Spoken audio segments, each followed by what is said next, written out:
또 애송하고 그런 말씀이고 간증이고 시이고 노래이죠. 항상 위로가 되고 우리에게 믿음과 새 힘을 주는 정말 생명력 있는 성경 중에 성경이 또 시편 23편이 아닐까 싶습니다. 여러분, 신앙생활하는 게 구속이다, 속박이다 라고 생각하는 사람이나 그렇게 말하는 사람들에게 저는 당당하게 이 시편 23편을 소개하고 싶어요.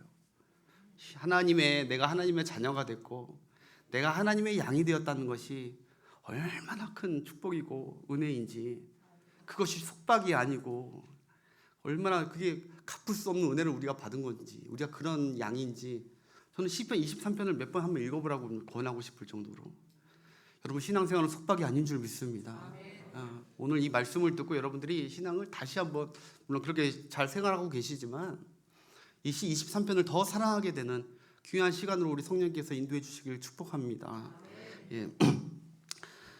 이 시편은요, 여러분 다시다시피 긴 설명은 안 하게요. 이 시편은 쉽습니다. 쉬워서 더 사랑스러워요. 어렵지가 않아요. 주인공이 딱 둘이 나옵니다. 양 그리고 목자, 이 둘의 상태만 파악을 하면 됩니다. 다윗이 쓴 시인데요, 다윗이 자기 자신을 연약한 양이라고 자기 자신을 동물로 묘사를 했고요. 그리고 다윗이 평생 사랑하고 예배했던 여호와 하나님을 나의 든든한 평생의 목자셨다 라고 고백한 멋진 시가 23편이죠. 여러분, 다윗은 어릴 적에 양을 치던 목자의 경험이 있었단 말입니다. 그래서 양이란 동물이 어떠한 습성, 우리는 잘 모르지만 그 양이 어떠한 습성이고 어떠한 특성을 가지고 있는지 누구보다 잘 알고 있었고요. 또 목자는 어떤 일을 하는 존재인지, 어떤 분인지 다윗이 그 누구보다 너무 잘 알고 있었기에 자기 자신의 삶을 곰곰이 지금 되새겨서 뒤돌아보니까 자기 자신은 그냥 어리석고 연약한 그냥 한 마리의 양이었는데, 그런데 하나님께서 나의 든든한 목자가 되주셔서 하나님의 목자의 방식으로, 양떼들을 다루시는 목자의 방식으로 일평생 나를 다루셨다 라고 고백한 것이 23편인 줄 믿습니다. 여러분, 양에 대해서 알아야 되죠. 근데 양이 얼마나 어리석고 얼마나 바보스러운지, 우리를 양 같다고 했는데 양이 얼마나 어리석은지 길게 표현 안 하고 제가 짧은 영상 하나 보여드리고 짧게 할 거라고 생각해요. 예, 영상 준비됐나요? 양이 어떤 동물인지 잘 보세요.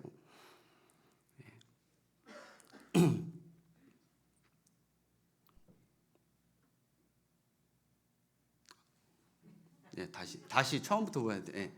양이 지금 뭐가 빠진 게 이게 양이거든요, 동물이. 예, 지금 빼고 있어요, 이렇게 겨우 빠져 나왔어요, 다행히. 근데 이렇게 똥 하고 또 들어가는 요 놈이 바로 양입니다. 다시 못 보신 분들을 위해서 저 잠자다 다시 한번, 그렇죠. 영차, 아이고 고맙습니다 이렇게 하고 매 하고 왔는데 그대로 쭉 하고 이게 양이에요. 예. 참 어리석죠. 예. 방금 빠진 것도 모르고 그 자리였는데 거기에 또 빠지는 게 양이에요. 여러분, 양으로 여러분 서커스한 거 못 봤을 거예요. 양은 훈련해서 될 동물이 아닙니다. 세상에 모두 동물 갖고 다 여러 사육사가 훈련시키면요, 그래도 IQ 어느 정도 돼가지고 하긴 하거든요. 쉬운 거라도. 양은 훈련시켜서 될 동물이 아닙니다. 양은요, 단순 무식한 데다가 또 겁은 엄청 많아서요, 무리 속에서 이렇게 속하기를 좋아한대요. 양의 습성이 혼자 다닐 때 무서워하고 무리 속에 속하려고, 사람하고 비슷해요. 또 다리는 짧아서 아까 봤지만 넘어지고 이렇게 뒤집어지면요 스스로 못 일어나는 게, 그 뒤집어지면요 심장 맥박이 호흡이 안 돼서 그래서 일찍 죽을 수 있는 게 또 양이라고 합니다. 넘어지면 위험한 동물이 양이에요. 그리고 누가 도와줘야, 이렇게 줘야지 일어날 수 있지, 혼자 누워서만 바둥바둥 거리는 게 또 양이에요. 우리 인간하고도 비슷한 것 같아요. 또 자신을 위험에서 보호할 수 있는 빠른 발이나 발톱이나 이빨이나 뱀처럼 독이나 이런 여러 가지, 카멜레온처럼 색을 바꾸거나 이런 보호 기능이 전혀 없는, 그게 바로 양이죠. 양은 꼴에 고집은 또 엄청 세다고 합니다. 그래서 목자가 지팡이로 이렇게 치거나 인도하지 않으면요, 양은요 늘 그 자리에 앉아만 있대요. 그래서 지팡이로 툭툭툭 쳐야 이제 움직이는 동물. 참 게으르고 귀찮은 동물. 그냥 마냥 움직이지도 않고 새로운 길로 개척하지도 않는 개척 정신도 없어요. 늘 빈 풀들, 그 먹었던 풀도 그 자리에서만 또 가서 먹고 새로운 옆에 풀이 있는데 다니던 길만 다니는 거예요. 그게 양의 습성이에요. 제가 사진 하나 보여드릴게요. 양, 여러분 끔찍한 양을 한 마리를 보여드릴게요. 네, 딱딱 준비하시라고 제가 순서 드렸죠? 네. 이게 양이에요. 희한한 양이죠. 네, 이 양이 어떤 양이냐면 우리에서 빠져나가가지고 몇 년인지 잘 모르겠는데 이게 오랫동안 혼자 지내다가 양털이 저렇게 수북해진 거예요. 거기 괴물이죠, 괴물. 저게 어떻게 양이 괴물이에요. 그래서 그 양을 겨우 이제 호주에 있는 양인데 주인이 결국 찾아가지고 그 양을 데려와가지고 양털을 싹 밀었어요. 그 다음에 어떻게 됐을까요? 짠! 그 다음 사진 짠! 네, 이렇게 딱 아유 깨끗한 양으로 딱 변했어요. 양의 양털의 무게가 무려 35kg가 됐대요. 그래서 양털 가지고 모피를 만들 수 있는 60벌의 모피를 만들 수 있는 그만한 양이. 양은 바보같이 자기가 그런 것도 몰라요. 양털이 많은지도 모르고. 근데 여러분 제가 이걸 보면서 참 은혜를 느낀 게 저게 딱 또 내 모습 같기도 하더라고요. 죄의 무더기 같이 딱 있으면서 하나님 왜 깎아달라고 양털같이 지게 달라고 안 하고 늘 이렇게 하나님 보실 때 무거운 죄의 짐을 근심의 짐을 짊어지고 다니는 그냥 어리석은 나 같은 양이 아닌가. 그래서 저 사진 한번 준비해 봤습니다. 여러분 근데 무엇보다도 양이 가장 어리석고 약한 동물인 결정적인 이유를 여러분 아실 겁니다. 그 이유는 바로 양은 극심한 근시입니다. 근시. 바로 앞에 1, 2m밖에 못 보여요. 그것도 희미하게 보여요. 거의 안 보인다고 봐야 돼요. 그래서 모든 위험에 노출될 수밖에 없는 게 바로 양입니다. 남 뒷공문이나 따라가다가 바로 앞에 보이는 뒷공문이 따라가다가 같이 구덩이와 절벽에 떨어지고 수풀에 걸리고 위험을 스스로 자초하고는. 그래서 이사야서 53장 6절에 이렇게 나오죠. 우리는 다 양 같아서. 우리가 뭐 한국 사람들 양이 뭐 순하고 뭐 착하고 이런 줄 아는데 팔레스타인 사람들은 아니에요. 양은 양이라고 하면 욕해요. 너 돼지야 그러면 욕하듯이 양이라고 하면 욕해요. 우리는 다 양 같아서 그릇 행하여 각기 제 길로 다니는, 각기 죄만 짓고 다니고 각기 말썽만 일만 벌이고 다니는 그런 게 사실 우리라는 것이죠. 참 여러모로 양은 우리 인간과 인간의 모습과 너무나 똑같은 점이 많은 동물인지 모릅니다. 그래서 한번 따라합시다. 양은 반드시 목자가 필요하다. 예. 여러분 다큐멘터리 동물의 영화를 보면요, TV를 보면요, 어떤 동물의 무리를 사람이 이렇게 인도하고 이끌어가고 보호하고 이런 거 한 번도 못 봤을 거예요. 그렇죠? 가끔 뭐 소나 뭐 이런 것들, 염소나 가끔 근데 염소를 몰고 다니는 염소를 자기들끼리 막 다니는 거예요. 오로지 양만 그 옆에 사람이 붙어 있어요. 여러분 동물 TV를 보시면 양이나 동물은 반드시 평생 목자가 필요합니다. 목자 없는 양은 생존 자체가 불가능합니다. 양에게 있어서 목자라는 분은 뗄래야 뗄 수 없는 생명과 같은 존재입니다. 그래서요, 여러분 톨스토이라는 분이 이렇게 러시아 문화가 톨스토이라는 분이 이런 유명한 말을 했죠. 양과 목자의 관계는 물고기와 물의 관계다라고 했어요. 전 너무 지당한 말 같아요. 양과 목자의 관계는 물고기와 물의 관계다. 물고기가 물이 없으면 곧 죽고 생명이 끊어지듯이 양은 목자가 없으면 곧 죽어가고 곧 생명이 보장되지 않는 그런 존재가 바로 동물 중에 유일한 양이라는 것이죠. 여러분 그래서 오늘 다윗은요, 양에게 꼭 목자가 필요하다는 말을 이렇게 멋진 말로 한 거예요. 1절부터 1절 우리 다 아시지만 한번 1절 말씀 한번 고백해 보겠습니다. 하나님께 시작. 여호와는 나의 목자시니 내게 부족함이 없으리로다. 아멘. 완벽한 표현입니다. 완벽한. 그냥 이거 하나로 그냥 사실 끝난 겁니다. 가끔 노래를 보면요, TV 노래 그걸 보면은 노래 경연대회 보면 심사위원이 그냥 가수들 노래 테스트할 때 노래 한 절 딱 듣고 나서 안 들어도 끝이다 할 정도로. 어떤 꼬맹이가 저기 명절 때 어메 할 때 어메 그냥 한 명이니까 진짜 다 눌러버리더라고. 그냥 끝났다고 들어볼 필요도 없다고. 사실 이 시편 23편은 그냥 1절로 그냥 끝나는 거예요.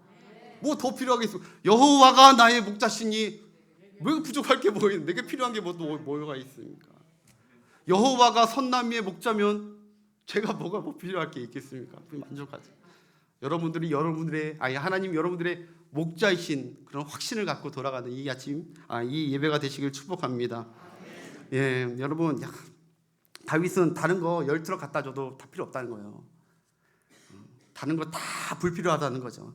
내 인생에 딱 목자 한 분이면 충분했다는 거예요. 예, 그분 딱 목자 한 분이면 충분했다. 양이니까. 나는 부족한 투성이고 어리석고 연약한 양이기 때문에, 그런데 감사하게도 나는 목자가 있었다는 거예요. 나는 그래서 찌질하게 살지 않았다는 거예요. 그 목자가 내 인생을 여기까지 책임져 주셨다. 그 목자에게만 오로지 영광과 감사를 돌리는 거죠. 여러분, 꼬맹이들 그 아이들에게 장난감이나 눈가 설탕을 한 트럭 갖다 준다 해도 자기 곁에 자기 눈에 엄마 안 보이면요 다 필요 없습니다. 울어 제끼고 난리가 납니다. 목자 대신 하나님 한 분이면 다윗은 그걸로 충분하다는 거예요. 다 필요 없다고. 하나님 말고 여러분 다른 게 뭐 더 필요한 게 계시다면은 오늘 은혜를 받으셔야 됩니다. 다윗과 같이. 이러니 하나님께서 다윗을 안 이뻐할래? 안 이뻐할 수가 없죠. 얼마나 하나님의 입장에서는 다윗이 마음이 시원하겠습니까? 하나님 하나로 만족하는데. 그런데 이제 2절부터 왜 얘기하는 거예요. 왜 그 목자가 한 분이면 충분하냐 얘기하죠. 2절 한번 읽겠습니다. 시작. 그가 나를 푸른 풀밭에 누이시며 쉴만한 물가로 인도하시는도다. 3절도 내 영혼을 소생시키시고 자기 이름을 위하여 의의 길로 인도하시는도다. 아멘.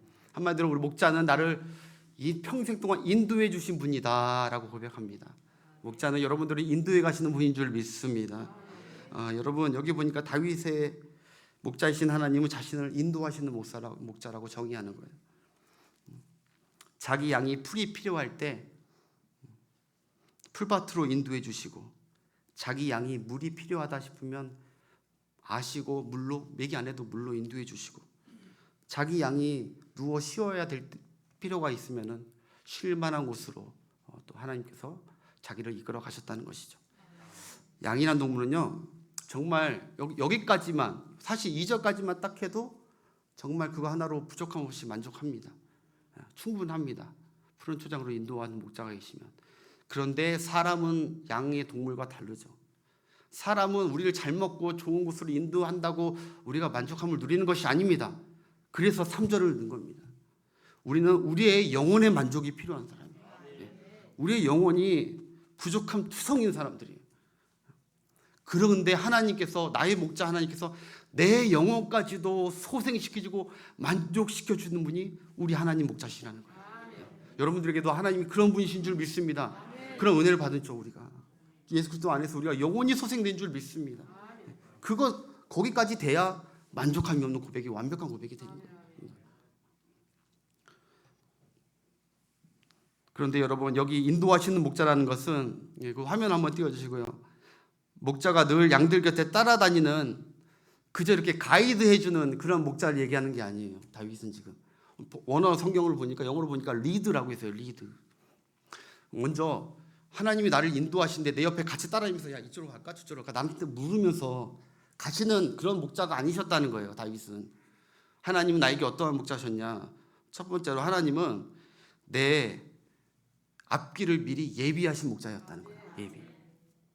우리 하나님은 진짜 목자세요. 그래서 양의 필요를 미리 아시고, 우리가 말하지 않아도 미리 다 파악하시고 준비하시고 계획하시는 좋으신 목자인 줄 믿습니다. 예. 양들을, 목동은요 미리미리 어디에 풀이 있고 어디에 물이 있는지 다 이미 양을 우리에 놓고 다 파악이 끝난 상태예요. 하나님이 다윗을 그렇게 인도한 것이죠. 그냥 우리 하나님은 계획 없이 그때 즉흥적으로 그냥 다급해서 막 인도해가는 그런 목자가 아니라는 거예요. 하나님은 다윗이 소년일 때 이미 그에게 기름 부어 왕이 될 것을 예비하셨어요. 한참 앞을 예비하시는 분. 미리 예비하시고 정하시고 그거에 따라 인도해 가시는, 철저히 계획적이고 철저히 우리를 사랑하시고 아끼시는 우리 목자 되신 하나님이신 줄 믿습니다. 미리 준비해 주시고 미리 막아 주시고 앞서서 일하시는 다윗의 하나님이셨습니다. 여러분도 한번 지난날에 멀리도 아니고 2022년만 한번 생각해 보십시오. 한번 떠올려 보세요. 여러분의 목자이신 하나님은 늘 즉흥적으로 여러분들을 인도하셨었는지, 아니면 여러분보다 먼저 앞서 준비하셨고 앞서 예비하셨고 그리고 그 길로 우리를 인도해 가셨던 좋으신 목자였습니다. 저는 그랬습니다. 하나님께서 예비하셨습니다. 다.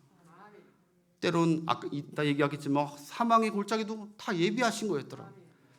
근데 거길 지나가는 곳이, 머무는 곳이 아니라 지나가게 하시고 다 저를 위해서, 저의 유익을 위해서 다 예비하셨던 목자 우리 하나님. 저와 여러분과 우리 가정과 우리 교회가 여기까지 인도된 것은 하나님이 다 작정된 예비가 있었고, 할렐루야. 네, 여기까지 인도함 받은 여러분들인 줄을 믿습니다.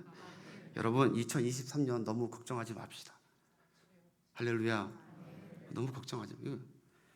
하나님이 여러분이 계획하는 일, 여러분의 자녀의 걱정들조차도 우리 목자 하나님께서 여러분보다 먼저 다 계획하고 계십니다. 다 예비하고 계십니다. 마태복음 6장 7절 8절 보겠습니다. 예수님께서 하시는 잘 아는 말씀인데 목자의 개념으로 이거 잘 해석을 하셔야 됩니다. 한번 읽어볼까요? 또 기도할 때 여기 이방에 있는 목자가 없는 양들이에요. 떠돌아다니는 목자 없는 양들이에요. 목자 없는 양과 같이 중언부언하지 말라. 그들은 말을 많이 하여야 자기들이 뭔가를 얻을 줄 생각하느니라. 그러므로 그 목자 없는 양들을 본받지 말라. 구하기 전에 너희에게 있어야 할 것을 너희 하나님 목자 되신 하나님께서 이미 알고 계신다는 거예요. 알고 계신다고. 기도하지 말라는 게 아니라 염려하면서 기도하지 말라는 거예요. 믿음으로 기도하고 소망으로 기도하라는 거예요. 어떻게 살지 2023년? 그거는 목자 없는 양들이 걱정스러워서 어디 가서 풀 먹지 어디 가서 물 먹지 하는 염려거리인데, 너희들이 왜 그렇게 염려를 하고 있느냐? 하나님의 양들인데. 여러분들 예수님이 책망하시는 거죠. 31절부터 보겠습니다. 또 그러므로 염려하여 이르기를 무엇을 먹을까, 무엇을 마실까, 무엇을 입을까 하지. 여러분 생각해 보세요. 양이 하면서 내일은 어디 가서 풀 먹지, 어디 가서 물 먹지, 어떤 짐승이 나타나면 어떻게 하지? 자꾸 염려하고 있는 양을 생각해 보라는 거예요. 하지 말라. 32절. 이는 다 목자 없는 양들이 구하는 것이라. 너희 목자 아버지께서 이 모든 것이 너희에게 있어야 할 줄을 아시느니라. 아멘. 그 다음 절. 그런즉 너희는 먼저 그의 나라와 그의 의를 구하라. 그리하면 이 모든 것을 너희에게 더하시리라. 아멘. 목자 눈을 보고 목자 발을 보고 목자의 음성만 듣고 잘 따라가라는 말인 줄 믿습니다. 네. 염려하지 말고 목자가 따라가는 대로, 인도하는 대로 그의 나라를 위해서 가는 2023년 복된 여러분 되시길 바랍니다. 여러분 다행히도 주님께서 너희에게 있어야 할 것을 너희 목자 하나님께서 다 알고 있다는 거예요. 여러분가 우리는 앞을 못 보는 양이라는 것을 2023년 초반부터 생각하고 가셔야 돼요. 지금 나는 앞을 못 보는 양이다. 그렇게 우리의 필요와 우리의 앞길을 하나님이 우리의 체질을 다 아시고 다 준비해 놓으셨다. 할렐루야. 네. 여러분들이 여러분의 자녀의 앞길을 다 보십니까? 여러분들이 목자이십니까? 여러분들이 자녀들의 양의 목자인 것 같습니까? 여러분들도 앞을 못 보는 양입니다. 하나님께 맡기시고 하나님의 양으로 하나님께 온전히 드리시는 여러분 되시길 바랍니다. 여러분 그렇다면 또 인도하시는 목자라면 양이 절대 잊지 말아야 할 것이 있죠. 그 다음 PPT 세 번째, 인도하시는 목자에서 예비하시는 목자이고 또 하나 한번 따라해 봅시다. 주도하시는 목자. 다시 한번 주도하시는 목자. 우리 목자 하나님은 주도권을 우리에게 주지 않습니다. 주도권이 우리 목자이신 하나님께 늘 두고 갑니다. 이거를 명심하셔야 됩니다. 양이 목자님 날 따라오세요 라고 생각하는 것 자체가 그 길은 잘못된 길입니다. 어리석은 양인 거예요. 누가 주도한다고요? 하나님, 목자 되신 하나님이 주도해 가시는 거예요. 주도권을 하나님께 들려야 돼요. 아까 자녀들 얘기나 우리 여러분들의 삶의 가정의 모든 회사나 모든 얘기보다 다 주도권을 내가 주는 것이 아니에요. 다 앞을 아시고 보고 계시는 나는 양이에요. 멀리 보고 계시고 완벽하신 전능하신 하나님께 다 주도권을 맡기고 출발하는 2023년 되시는 여러분 되시길 축복합니다. 예, 우리 교회도 하나님께 맡기고 가기를 저는 그런 기도를 합니다. 하나님 그냥 맡깁니다. 나는 양입니다. 내가 뭘 계획하고 합니까? 그냥 주님 음성 듣고 따라가겠습니다. 계획한 거 있지만, 경영하는 거 있지만 주도권을 절대로 내가 갖고 있지 않겠습니다. 우리 장로님들이나 우리 모든 성도님들도 주도권은 없이 온전히 우리 교회가 주도권을 하나님께, 목자 되신 하나님께 온전히 올려드리며 출발하고 승리하는 2024년 되기를 축복합니다. 제가 좋아하는 찬양이 있어요. 나는 갈 길 모르니 주여 인도하소서. 어찌해야 좋을지 나를 인도하소서. 어디 가야 좋을지 나를 인도하소서. 아멘. 아이같이 어린이 나를 인도하소서. 가사 내용들이 다 너무 겸손한 양의 고백입니다. 찬양입니다. 여러분 4절 보겠습니다. 4절. 내가 사망의 음침한 골짜기로 다닐지라도 주께서 나와 함께 하심이라. 주의 지팡이와 막대기가 나를 안위하시나이다. 아멘. 푸른 초장을 인도하시는데 때로는 사망과 음침한 골짜기가, 두려움의 골짜기가 우리 앞에 펼쳐지고 그곳을 인도하시는 목자이시라는 거죠. 우리가 음침한 골짜기를 지나가야 할 때가 있습니다. 골짜기 사진 준비됐나요 혹시? 음침한 골짜기요. 여러분 팔레스타인 지역은요 저렇게 골짜기가 뭐 높이는 400m 이상 되는 큰 산 사이에 무려 반경 7km나 되는 그런 골짜기들이 있대요. 깊은 골짜기들이 많아요. 저기에 햇빛이 들어오지 않아요. 골짜기니까 햇빛이 안 들어오죠. 늘 침침하고 습기 차고 곰팡이 있고 기분 나쁜 저 골짜기. 목자가 때로는 어쩔 수 없이 절로 양들을 이끌어갈 때가 있다는 거예요. 우리 뭐 2023년이 탄탄대로이겠습니까? 저런 길도 가끔 갈 때가 있겠지요. 그래서 오늘 여러분 이 말씀 붙들어야 돼요. 우리를 골짜기로 이끌어갈 때가 있어요. 여러분 목자가 거기서 양들을 그냥 묻어버리려고 버려버리려고 저기 데려가는 게 아니잖아요. 출애굽 여러분 이스라엘 백성들이 홍해를 건너자마자 출애굽하자마자 바로 그냥 들어서 막 가나안 땅으로 딱 옮겨준 게 아니라고요.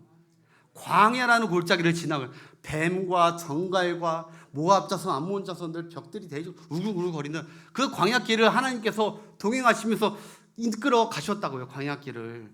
그런데 여러분 이스라엘 백성들은 뭐라고 해요? 그 골짜기를 지나가면서 뭐라고 해요? 너희들이 모세와 우리를 인도하는 모세와 하나님을 향해 너와 모세가 하나님이 애굽에 장지가 없어서 우리를 여기까지 데려와서 우리를 죽이려고 하느냐? 목자가 양들을 거기서 파 묻어 죽이려고 데려온 줄 아는 거예요. 하나님이 얼마나 섭섭하셨겠어요. 개골짜기에 있을 때 하나님이 나를 막 힘들게 하고 막 그러려고 데려가는 게 아니라고요. 하나님이 함께 하시는 은혜를 주시려고 데려가는 건데. 여러분들 그런 분들 한 분도 없기를 바랍니다. 이스라엘 백성들이 그래서 하나님이 그렇게 섭섭하게 한 거예요. 우리가 애굽에 장지가 없어서 골짜기에서 우리를 죽이려고 하니? 짐승들에게 떼죽음 당하게, 가나안 족속들에게 떼죽음 당하게 하려고 우리를 저기서 골짜기로 데려온 우리 하나님은 그런 분이냐? 여호수아가 막 옷을 찢고 우리 하나님이 어떻게 그런 하나님이냐? 여러분 내 골짜기를 지나갈 때 왜 안 무섭겠습니까? 무섭죠. 그 푸른 초장으로 가는 향해서 갈 때 광야의 골짜기, 음침한 골짜기, 싸늘한 골짜기, 캄캄한 골짜기를 지나야 할 때 무섭습니다. 두렵죠.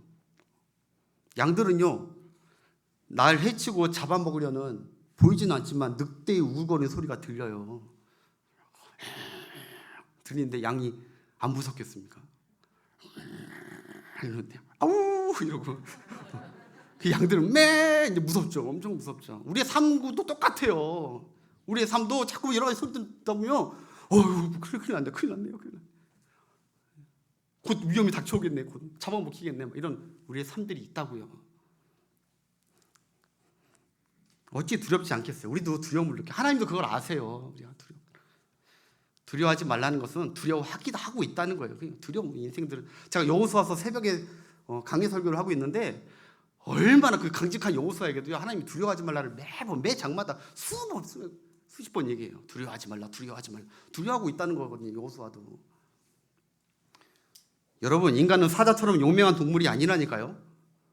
겁 많은 양이에요. 양이에요, 그냥 양. 인간은 어쩌면 평생 두려워하면서 사는 연약한 양이에요. 창세기 3장 10절에 보니까 최초 사람 아담이 이 두려움이 왜 왔냐면은 하나님의 명령을 어기고 하나님을 떠난 뒤부터 거기서 그렇게 나오죠. 내가 두려워하여 숨었나이다. 죄로 말미암아 우리에게 두려움이 왔어요. 두려움은 꼭 두 친구를 데려가요. 염려하고 걱정이나 친구를 데려가요. 염려하고 있으면 두려워하고 있는 거고요. 세 명이 다 친구예요.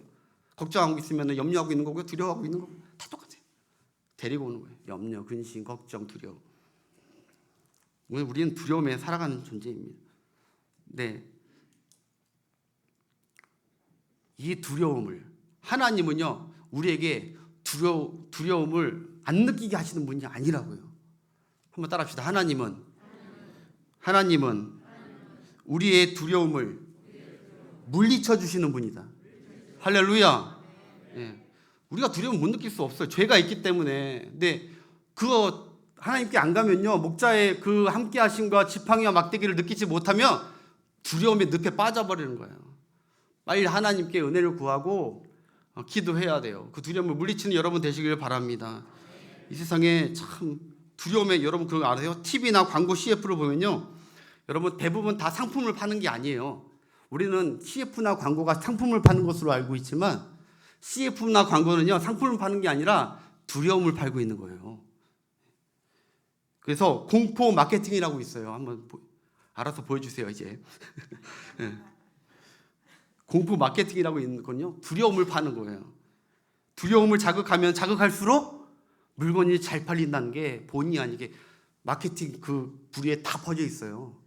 물건 잘 팔고 싶으면 두려움을 집어넣어라. 잘 팔리는 거예요.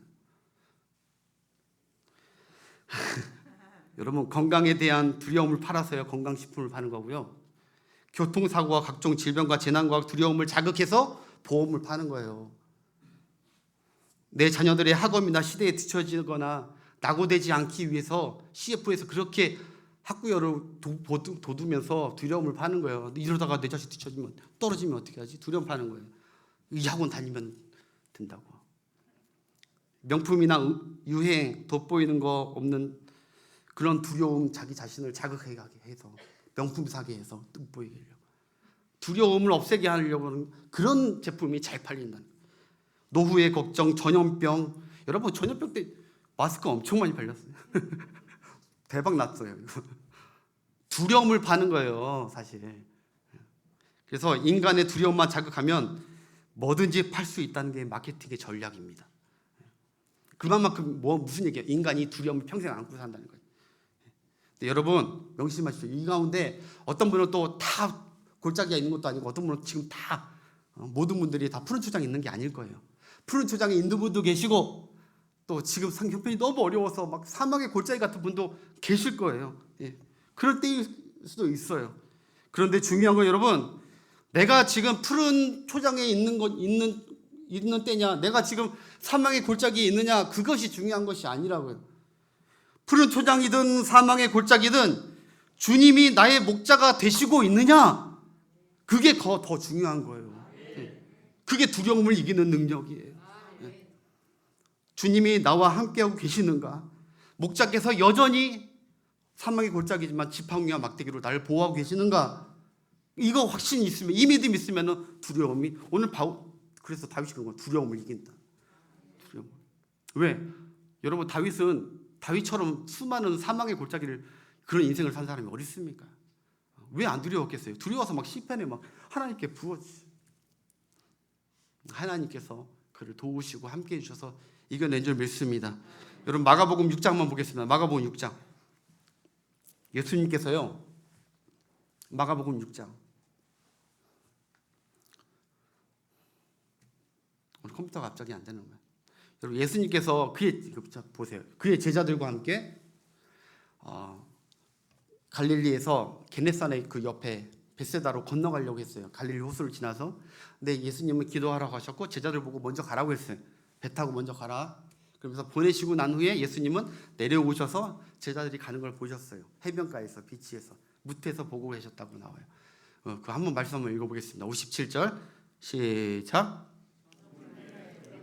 배는 바다 가운데 있고 예수께서는 홀로 물에 가시다. 저물매 6시라는 얘기예요. 시간도 주고 6시에 이제 저물어 갔는데 배다가 가다가 배가 가운데 있어요. 가운데 이제 바다 중앙에 그 다음에 바람이 거스름으로 불어. 이거는 역풍이 불고 있다는 거예요. 지금 가야 되는 길이 아닌데 계속 역풍이 부니까 제자들이 힘겹게 노젓는 것을 보시고 밤 사경쯤에 바다 위로 걸어서 그들에게 오사. 예수님이 오셨다는 거예요. 지나가려고 하시면 밤 사경은요, 여러분 1경, 2경, 3경, 4경인데 사경은 새벽 6시부터 새벽 3시부터 6시까지 해가 뜨는 그 시간까지.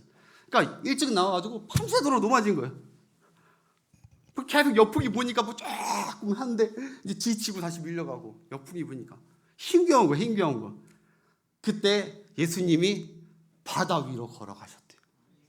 그들과 그다음 제자들이 그가 바다 위로 걸어오심을 보고 유령인가 하여 소리 지르니 그들이 다 예수를 보고 놀람이라. 이 예수께서 곧 그들에게 말씀하여 이르시되 안심하라, 내니 두려워하지 말라 하시고 배에 올라 그들에게 가시니 곧 바람이 그치는지라. 예수님 때문에 그쳐지게 했어요. 제자들이 마음에 심히 놀라니 그 다음 마지막 이는 그들이 그 떡 떼시던 일을 깨닫지 못하고 도리어 그 마음이 둔해요. 방금 오병이어로 그렇게 많은 이적을 했는데 금세 예수님 잠깐 떨어지니까 양들처럼 무서워서 벌벌벌 떤 거예요. 두려워서. 예수님이 내가 목자다 등장하시면서 그 모든 것을 해결해 주시고, 그러니까 목자하고 떨어져 있는 사이에 그새 마음이 둔해졌다는 게 우리 양들이에요. 우리는 주님 떠나면은 금방 둔해지고요, 믿음 다 떨어지고. 할렐루야. 할렐루야는 아니죠. 이게 좋아할일은 아니니까. 여러분 2023년 주의 집에 영원히 거하시는 여러분들 되시길 바랍니다. 주님은 우리의 목자입니다. 우리가 코로나 역풍으로 둔해졌습니다. 인정해야 됩니다. 우리의 신앙이 코로나 역풍으로 둔해졌고 우리의 직분을 감당 못했던 우리가 심령이 둔해졌어요. 강했는데 여러분들 다 강했었는데 둔해졌어요. 근데 우리 주님을 다시 목자 삼고 힘을 얻어서 두려움을 물리치고 힘차게 걸어가시는 여러분 되시길 축복합니다. 목자만 계시면 어떤 짐승도 못 덤빕니다. 겁만 줄 뿐입니다. 두려워하지 마십시오. 푸른 초장에 있어도 목자께서 안 계시면, 여러분 푸른 초장에 있다 해도 목자께서 안 계시면 그건 목자와 떨어진 양이라면 그곳이 골짜기보다 더 위험한 곳이고 더 두려운 곳입니다. 여러분 예수님께서 풍랑 있는 바다에 딱 계셨을 때 베드로가 아까 비슷하게 걸어서 예수님께로 왔어요. 그러면은 여러분 한번 보십시오. 예수님이 계신 풍랑이 안전한 곳입니까? 아니면 예수님이 없는 이 배가 안전한 곳일까요? 풍랑이 안전한 곳입니다. 예수님 계신 곳은 풍랑이 안 일어나겠죠. 풍랑이 있는 배가 이제 앞으로 뒤집히는 위험한 때인 거예요. 우리가 푸른 초장이 안전할 것 같다고 착각하면 안 돼요. 하나님이 계시고 목자가 계신 곳이 안전한 곳인 줄 믿습니다. 예수님 계신 곳이 그곳이 비록 풍랑이라도 그곳이 안전한 곳이에요. 사는 길이에요. 목자가 양을 지켜주는 곳인 줄 믿습니다. 여러분, 사랑하는 여러분, 목자 되신 하나님은 때론 치매에 걸려가지고 이게 지팡이인지 막대기인지 막 헷갈려서 거꾸로 사용하시는 분이 아니에요. 우리 하나님은 어려움 당하면 하나님께서 몽둥이로 막대기로 날 치시는 줄, 막대기는 적그를 물리치려고 하나님이 쓰시는 거고, 지팡이는 우리를 이렇게 가르치고 말씀으로 가르치고 세워주려고 일어나라 하고 깨우려고 하는 거잖아요. 근데 몇몇 성도들은 착각해요. 하나님이 치매 걸리신 줄 알고 자기를 몽둥이로 때리는 줄 알아요. 자기 양을. 하나님은 그런 하나님이 아니십니다. 여러분들을 지도하고 인도하고 계시는 줄 믿습니다. 아니면 여러분들의 죄로 인해서 그건 하나님이 하신 게 아니라, 하나님 몽둥이가 아니라 어려움을 겪게 되는 것이겠죠. 그런데 여러분, 우리는 어때요? 우리 여기 계신 어머님, 아버님들 한번 생각해 보자고. 우리는 어떤가요? 우리는 여름에 파리를 잡기 위해서 파리채를 사잖아요. 파리채로 파리를 잡아야 되는데 파리채로 파리를 잡고 애도 잡고 파리채로 파리도 잡고 애를 잡아요. 파리채. 등 긁는 거 갖고 등 긁는 걸 사용해야 되는데 등도 긁다가 애를 때리고 애 속을 긁어버리고 용도를 잘못 사용할 때가 많아요. 하나님 그런 분이 아니라는 거예요. 여러분 잘 모르시는 저희 아버님은요, 네. 허리 벨트는 허리 조인됐어야 되잖아요. 허리 벨트로 그냥 찰지게 때리시는데, 네, 얼마나 아팠는지. 허리 벨트는 허리 벨트 할 때 써야 되는데 허리를 조인됐어야 했는데 제 삶을 조여버리더라고요. 근데 허리 벨트 없을 때는 굉장히 안심했는데요. 근데 여러분, 허리 벨트 없으니까 화가 나시니까 화장실 가셔서 수도꼭지 호수에 호수를 갖고 오시죠. 그래서 물 묻은 그걸로 찰지게 때리시는데, 촤! 수도꼭지는 수도꼭지만 사용해야죠. 아, 죄송해요. 네. 저는 그래서요, 야, 그래도 내 친구들 중에 5명 있었는데 내 친구 중에 그래도 저희 아버지가 제일 교양 있는 분이거든요. 목사님이시니까. 다른 애들은 뭐 직업에 귀천은 없지만 그나마 저희 아버님이 제일 배우신 분이에요. 그래서 내 친구, 야, 그 남자들끼리 그런 얘기 하거든요. 야, 너도 네 아버지는 뭘로 때리냐? 어떻게 맞냐? 너. 네.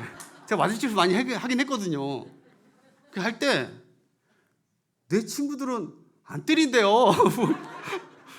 근데 많이 배우시고 교양 있으신 우리 아버님은 물론 저를 사랑하신 적이 많았지만 화날 때는 제일 무서워요.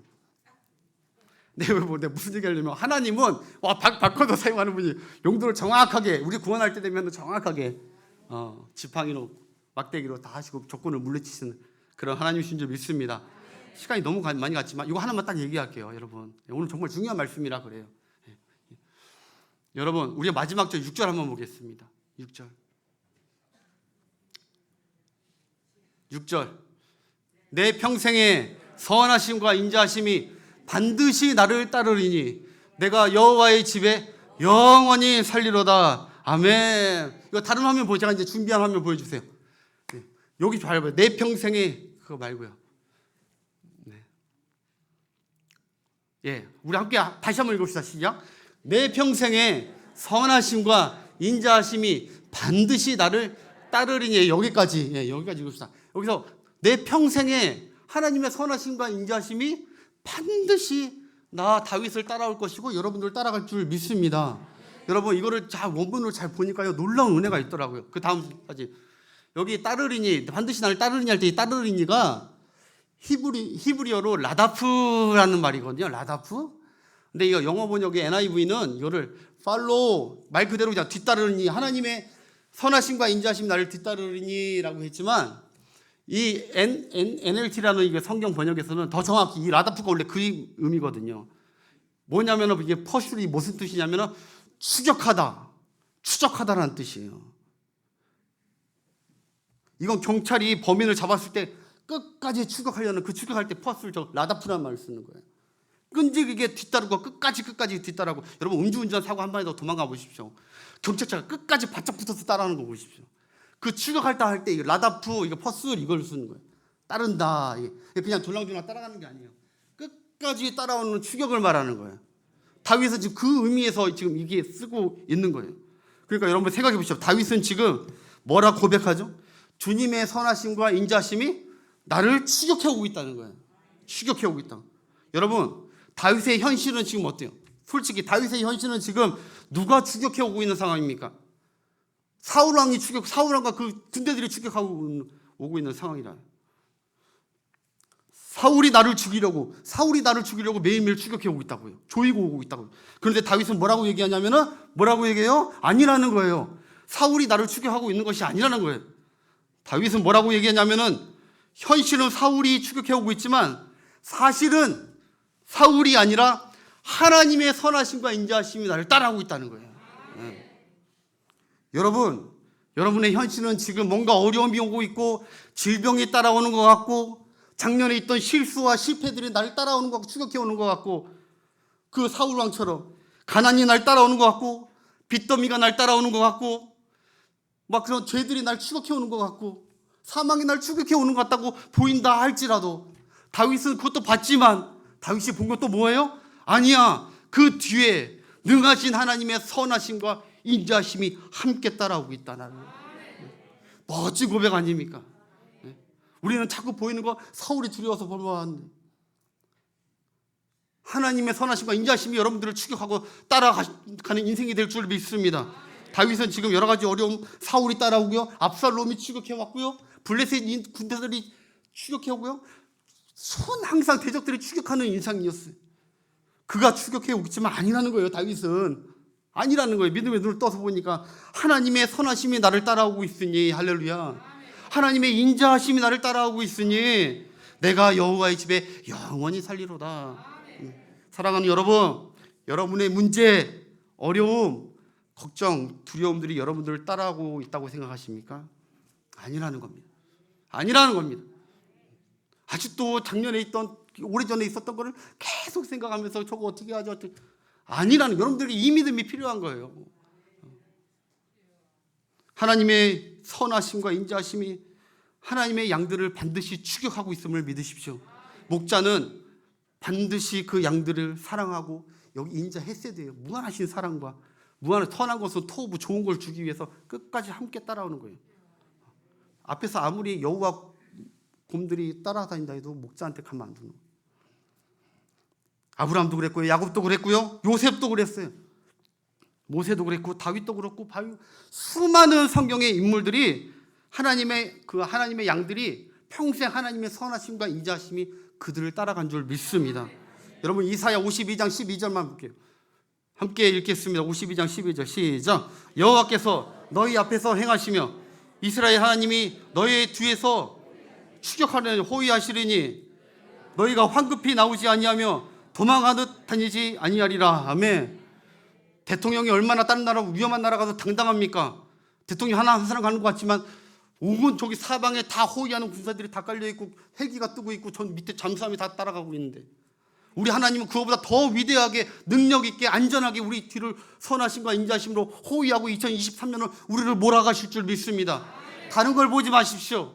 우리 자녀의 염려거리가 날 따라오고 있다고 생각하지 마시고 다윗처럼 하나님께 그냥 맡기시고, 할렐루야. 아니야, 그게 따라오는 것이 아니야. 내 절망적인 습관과 좌절이 따라오는 것이 아니야. 하나님이 반드시 나를 고치시고 선하심과 인자하심으로 나를 품으시면서 내게 영광스러운 앞날을 주실 거야 라는 믿음으로 걸어가시는 여러분들 되시길 축복합니다. 그런 은혜가 여러분과 여러분의 가정과 우리 교회에 하나님의 선하심과 인자하심이 충만한 한 해가 되기를 축복합니다. 기도하겠습니다. 하나님,